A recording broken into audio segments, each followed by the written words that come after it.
the big Powerball jackpot winner, Manuel Franco. Everyone dreams of winning the lottery. Mega Millions madness is sweeping the nation. And while we all know the odds are long, someone's got to win, right? You have a better chance of being elected president. That's 1 in about 32.6 million. But what actually happens if you win? I wasn't ready for it. I wasn't ready for it at all. The biggest lottery jackpot in history was $1.5 billion. With visions of Ferraris and mansions running through your head, it might be tough to keep it together. And if you happen to be one of those lucky winners, what's next? The earliest records of lotteries date back to the Han Dynasty in China more than 2,000 years ago. In fact, lotteries helped pay for the construction of the Great Wall of China. Since then, many people have won. And if you happen to be one of those lucky winners, the first thing you're going to want to do is double-check your ticket. Might be a winner. I get a call about once a week from people who think they won and they haven't. Whether it's a lottery scam, whether they misread the scratch-off tickets, someone called me who had the right numbers on the wrong date. This is Jason Kurland, and he's also known as the lottery lawyer. Lottery tickets are bearer instruments, which means whoever turns it in with their name on the back is the winner. That's why every lottery commission says first thing you can do is sign the back of the ticket. You're holding the golden ticket. At least you think you are. Each one of these tickets could potentially change my life. Take a deep breath, then double and triple check that you've actually won. You don't want to get yourself too excited, only to find out you're not actually a winner. Keep in mind you probably have anywhere from 3 months to 1 year to claim your prize.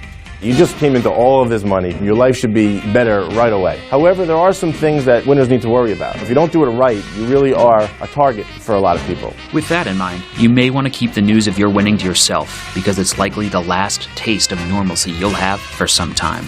They are residents of Palos Heights, Illinois. Can you be anonymous? Should you come forward? It depends on what state you live in. The Lottery Commission, it's a business. They want to sell the most tickets as they can. To be able to sell those tickets, you have to show real winners. You have to show that there are real stories behind it. It also adds legitimacy to the game. They say real people are winning. It's not someone who works for the governor's office who always wins. You win $1 billion and you're out there and you have young children. They're targets for kidnapping and extortion, and there are a lot of things that you could be nervous about. So I see the trend going towards anonymity, but I also understand the argument for coming forward.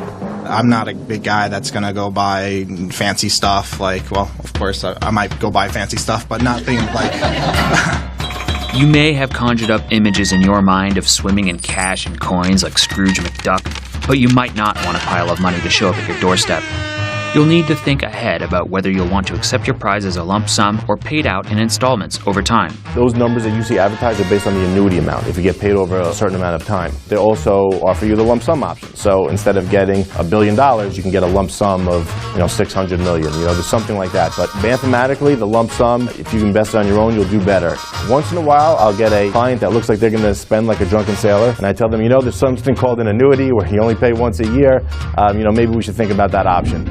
Both options have pros and cons. Accepting a lump sum payment may mean you end up forfeiting more money up front to taxes, while an installment plan, or annuity, probably won't allow you to go on a wild shopping spree just yet. I explain both options to clients. I would say 99% of the time we choose that the lump sum is the right way to go. Keep in mind a fairly large percentage of your winnings are going right back to Uncle Sam. That's because your lottery win is considered taxable income by the government, just like the money you earn at work. If you see an advertised amount in the Mega Millions or Powerball jackpot, the rough estimate is you're going to end up with about a third of that. The federal is always going to be 24% withholding. Well, a lot of winners don't understand that you still owe more taxes, right? Withholding 24% isn't enough to pay the tax the following April. And that's only the federal government. Depending on where you live and where you purchased your ticket, you can probably expect to hand over even more in state and local taxes. A winner needs a team, right? So it needs a lawyer with experience in the lottery. It needs financial planning team, wealth manager. Accountants are very important. Now they're one of the richest people in the world. They have to start acting like it. They have to surround themselves with the right professionals. Every lottery winner's situation is different, and it's important to find a team of professionals who you can consult with to make wise financial decisions. Be sure to do your research and find people you can trust. I see people being taken advantage of all the time. Most of the time, I get the call afterwards. The winners that have come to me right away and meet with the financial planners, they're all in great shape. Now, when the heck do you get paid? Once you confirm that you've won and made a plan, it's time to collect your money. You can visit your state's Lottery Commission office in person or file a claim by mail. We'll have the ticket, we'll have our identification. If it's a trust or if it's an LLC, we have all of that paperwork. We'll meet with the supervisor or whoever the head of the commission who verifies these tickets. Some states you go in one day, they verify, you're there for a couple hours. Other states require sort of a two-pronged process. You go in, they verify it, and then they make you come back in 3-4 weeks for a press conference. It takes 6 to 8 weeks for the funds to be electronically deposited into your bank account. And once that happens, congratulations! You're a newly minted 1%er. Once your name is out there that you won $100 million, a couple $100 million, $1 billion, the press is going to be at your door. Your neighbors are all going to be knocking on your door. High school friends, people you haven't spoken to since kindergarten, they're going to be, remember me? I could use a few bucks. You don't want to be there.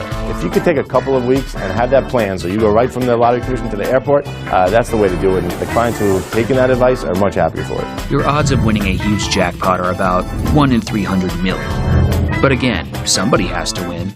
And if that happens to be you, you'll know exactly what to do. I'm going to